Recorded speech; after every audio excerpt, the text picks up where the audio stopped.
George was a candidate for Attorney General, but behind closed doors, his life was a mess. One day, a reporter arranged to meet with George and claimed to have photos of him checking into hotels with different women on multiple occasions. The reporter warned him that he'd be handing the evidence over to the courts. It turned out that a few months earlier George had taken on a burglary case. After he wrapped up the case, the woman he'd helped, wanting to show her gratitude, gave him a website address and told him he'd definitely like what he found there. That night, after everyone had left the office, George found himself pulling up the site almost against his will. It was full of photos of women, each with contact information attached. Faced with the temptation, George finally made a reckless decision. The next day he told his wife he had to work late and sent her off alone with the kids on a day trip. Instead, he drove to a store and bought a burner phone, then called the number listed on the site.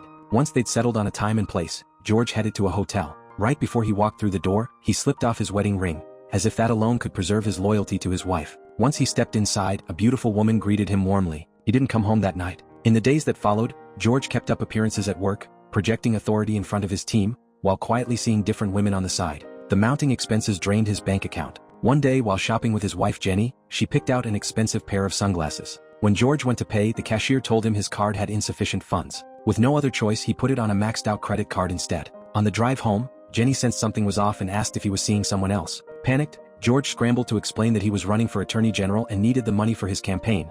That's why he'd overdrawn the credit card. But by then Jenny had already stopped trusting him. Later, George got a call telling him a beautiful new Japanese woman had just joined. He quickly locked in a time and place, then went to withdraw cash from an ATM, overdrawing his account yet again. As he turned to leave, a car struck him. But by that point, George had lost all sense of reason. He scrambled back to his feet and rushed straight to the hotel. The moment he stepped into the lobby, he sensed danger. Detectives were stationed everywhere. He had no choice but to speed off in his car. He pulled over somewhere deserted and destroyed the burner phone. When he got back to the office, a coworker mentioned that someone from the police department had come looking for him. George could feel his downfall closing in. The next day he rushed to his boss, desperate for help. But his boss told him the only way to spare himself from prison was to resign immediately and take the fall himself. That night, George came home and confessed everything to Jenny, begging for her forgiveness. Furious, she demanded to know how he could have done something so vile. She asked him for a divorce on the spot, and walked out the door for good.